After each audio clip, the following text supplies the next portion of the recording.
Welcome back to Good Morning Tobago on Tobago Updates. Viewers, of course, you know it's a very heated time right now. We're in the midst of elections here in Trinidad and Tobago, and it's a tough battle. It seems to be an interesting battle, I should say, that's developing here in Tobago. And to give us a perspective and to help us understand what's happening on the ground with all the politics that are concerned, all the politicians that are putting themselves forward, we are being joined by political scientist, Professor Hamid Ghany. So special good morning and welcome to you, Professor. How are you doing this morning? Good morning.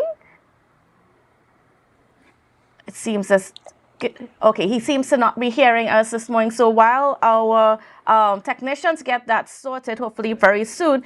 But yes, we'll be chatting with Professor Hamid Ghany as we discuss what's been happening in the political space. As you know, in the West constituency, the Tobago West constituency, we have 9 people putting themselves forward, 8 belonging to parties and 1 independent. And in the East, we have 5 persons putting themselves forward. And it's an interesting time. I'm not sure if this is like the first time we've had such a large number of people. And of course, Professor Ghany would be able to give us a better perspective on that. And also, how would this affect, I mean, for instance, the PNM's chances, the TPP chances, they are the larger parties in this race as to whether or not they'll be able to pull enough votes. Will the proliferation of candidates split votes? How will it work? And then what does this say for our democracy here in Tobago, that we are able to have a small island, yet so many people that are interested in becoming a representative and making a difference politically for the people of Tobago? And so I think we're getting ready to go back to Professor Ghany. So good morning and welcome to you, Professor. Can you hear me now? Good morning. Oh, that's Yes, so I'm great to here. hear you. All right, so getting straight on into it, Professor, we seem to have an interesting battle forming here in Tobago. We have 9 people putting themselves forward in the Tobago West seat and 5 in the Tobago East seat. What's your perspective, especially on the West battle? First of all, is this the first time you've had this many candidates putting themselves forward for an election in any constituency anywhere in the country? No, we've had large numbers before. The 1976 general election was one that had extremely large numbers of candidates, and it's not the first time. So that it'll be interesting to see how it goes. But usually these things tend to shake down to a contest largely between two major parties, or 3 at the most, if there's going to be a real split. Certainly. And so now, of course, we're seeing that happening here, especially in Tobago West. Now, for your perspective, how do you feel this election is going to go in the Tobago West? How does 9 candidates putting themselves forward affect the chances of the PNM's incumbent Shafaka Joe Lewis returning for a 3rd time in office? Well, I think that the key issue here will be the contest between the PNM and the TPP, and we have to see methodologically whether the PDP votes of the 2 THA elections in 2021, if those voters stay with the PDP or if they have diverted over to the TPP. That is going to be the interesting thing to look at. The PNM has to regain votes because between the August 2020 general election, when they won Tobago West, what had happened is that we saw some of the polling divisions. When you go inside of the numbers on the individual polling divisions, we saw that the PNM vote had collapsed. The collapse started in January of 2021, and the collapse was cemented in December of 2021. But then after that, in 2022, you had the 13 members of the THA declaring themselves independent of the PDP. And by August of 2023, the TPP was born as an official political party. So how the voters will handle this in terms of how they shuffle their votes If it is that they move from PDP to TPP, we'll see. If they decide to stay with PDP, we'll see. And the PNM will have to regain votes. Regardless of what happens, the PNM has to regain votes to become competitive. Welcome back to Good Morning Tobago on Tobago Updates, viewers. We just want to apologize for the break in transmission there, but we are back on with Professor Hamid Ghany as we discuss what's been happening on the ground here in Tobago. And just before we had a little break, Professor Ghany was just giving us his perspective on what's been happening in the west, and the chances of the PNM returning for a third time consecutively. So we also see in the East now, we have 5 parties putting themselves forward. And, there always is a stronger battle in the East. Even when you look at the statistics from the previous elections, the race was closer in the East than it was in the West. Do you see a shift changing in the East? Will the East continue to belong to the PNM? Well, the Tobago East has tended to be somewhat more competitive for parties contesting against the PNM. So I think the PNM are very well aware that the Tobago East is the weaker of the two when they look at the historical data. And I think that when we look at what happened in the 2 THA elections in 2021, you had a situation in which a number of polling divisions, when you examine them, you realize that the PNM lost considerable support and the PDP gained considerable support in those 2. Again, the methodological challenge is whether the PDP voters of 2021 shift now to the TPP or whether they stay with the PDP, and that is going to be the interesting dimension in all of this to observe, because statistically, that's the data that we have in front of us. We can't predict the future just yet, so that there may be other parties in the race who may argue that they have a right to be considered as well, and yes, they do have the right to be considered. But the data that we're working with, in terms of past performance, is the real issue: is does the PDP vote stay PDP or does the PDP vote go TPP? That's a big issue, and does the PNM regain support that it had lost in 2021? Now, from where you sit and just assessing the situation and even the changes that has happened politically over the past 3 years, and I'm speaking here of the PDP splitting and the TPP being born out of that. How strong do you see the TPP being in this race, and then how much do you think the PDP, as it is right now, can affect the TPP's chances? Well, it's difficult to be able to make a quantitative assessment, but qualitatively, some of the things you look for, that you look at meetings, you look at the level of excitement in meetings, you look at turnout for meetings, you look at the enthusiasm level.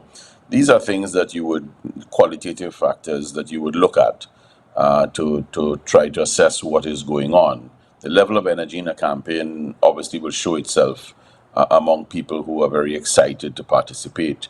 And, you have traditional things of meetings and motorcades and these kinds of things, walkabouts and so on. So that from a qualitative standpoint, you can look at the excitement levels with regard to all of this. What I would suggest, however, is that one does not get seduced by the level of crowd participation and so on, because crowds don't win elections. So that it's important to look at that. But in the build up to the election, you certainly need to have a look and see, who's walking around with whom and what's the level of excitement, what's going on, where they're having meetings. Sometimes you have a spot meeting, sometimes you have a pre-advertised meeting, sometimes you have a motorcade, sometimes you say out in advance, well, we're walking in this area, we're walking in that area. And you try to observe the level of excitement from people who are coming out of their homes and wherever else to come and greet candidates and motorcades and various other things, so that all of these constitute the excitement about an election campaign. But I would certainly suggest that, the only thing we have right now is data from the past, and the only thing we can look at right now is enthusiasm and excitement in the present. Certainly. And when you also look at just the importance of the Tobago seats, because for Tobagonians, the elections is a little bit different than in Trinidad. For instance, we have the UNC choosing not to participate in Tobago. So leaving the only road to governance being, only road to essentially electing a prime minister through the PNM. And then there's also the philosophy that's been around and it's being purported on from several different political parties that the two Tobago seats are important to be used as a bargaining chip for to allow Tobago to get what it wants. What is your perspective on this? And then from where you sit as well, how do you view Tobago seats and how do you view the importance or the purpose of the votes in the general election context? Well, I mean, if it's a tight election in Trinidad, Tobago becomes the whole election. I mean, that basically is what it comes down to at the end of the day. And the reality is that the seats in Tobago, the UNC have taken the decision not to contest, and their view is that they will let the Tobago electorate decide for Tobago. The UNC is contesting 39 in Trinidad. The PNM is contesting 41. And then the Patriotic Front has 37 candidates, and they have two in Tobago and 35 in Trinidad. But I think that, the at the end of the day, the markers that become important, if you have a 1920 situation in Trinidad, which you had in the last general election, then the two seats in Tobago become absolutely important. There is a view that if the TPP were to win two seats in Tobago, that they would want to enter into some kind of coalition. And I think that it's not necessary for the TPP to enter into a coalition with anybody. They may have a stronger position to negotiate for Tobago if they were to stand to the side, because they would effectively be controlling the system. I saw that in one newspaper report last week where Gary Griffith, who's contesting 17 seats in Trinidad for the NTA, was saying that, he wants to become the kingmaker. He's hoping for a 2020 outcome, and he would be the one seat he's hoping that he would win in St. Joseph when he becomes the kingmaker. But becoming the kingmaker is one aspect of this. The other is demanding things for the country and for your island. In the case of of Tobago, is something else. And, in 1993, December of 1993, you had an outcome in St. Kitts Nevis where there was a even split in St. Kitts, 4 seats and 4 seats of the 8 seats there. And in Nevis, you had 3 seats. 2 went to the Concerned Citizens Movement and 1 went to the Nevis Reformation Party. And the Concerned Citizens Movement in Nevis was the party that could break the tie. And they took the position and told their Governor General that they did not want to be associated with any of the parties in Trinidad, and that they would stay out and would negotiate for Nevis. So that there is another model. I mean, everyone, I think, goes to the conventional model that you go into a coalition because you want to seek high office and have some influence. But just remember that when you do go into a coalition government, the doctrine of collective responsibility attaches to you, and you become responsible together with the others in Trinidad for what's going on in Trinidad. You become collectively responsible for all of that as well. So that I think that, it's something that they may want to consider, whether they want to get into that or whether they want to articulate Tobago issues for Tobago. Now, of course, if the PNM wins, they'll be part of the government because the PNM is contesting in Trinidad and in Tobago. So you have a nationalist perspective that runs along a particular pathway with forming a government and being part of a national government. And then there is the Tobago nationalist perspective, which is that, is Tobago going to get the best deal out of being part of a government together with entities in Trinidad, or will Tobago get a better deal if it is able to direct the show from the sidelines and say, we want this, we want that, and we want the other, and they are in a position to make those kinds of demands. So it all depends on what the electorate will do, but it's two completely different electorates. And this is what has to be understood. The electorate in Trinidad is one creature.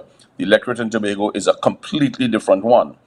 And I think that there are many persons in Trinidad who do not quite appreciate the niceties and the substantial differences alongside those niceties of the nature of the Tobago electorate and what messages they want to hear in a general election. And I think that that is an important dimension and has been highlighted and has become even more so since the 2021 THA elections, the two elections of January and December of 2021.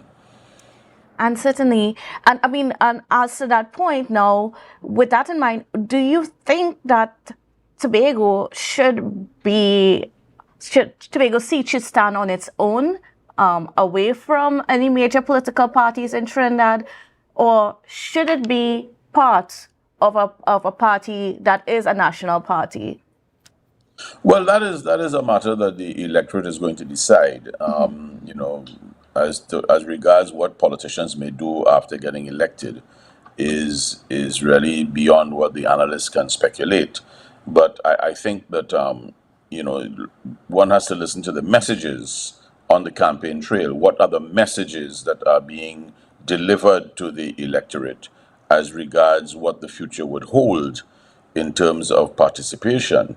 So yes, it is a national election. It is a national election with 39 seats in Trinidad and 2 seats in Tobago. And Tobago can get swallowed, as may have happened in the past, as part of a wider collection of seats to form a national government.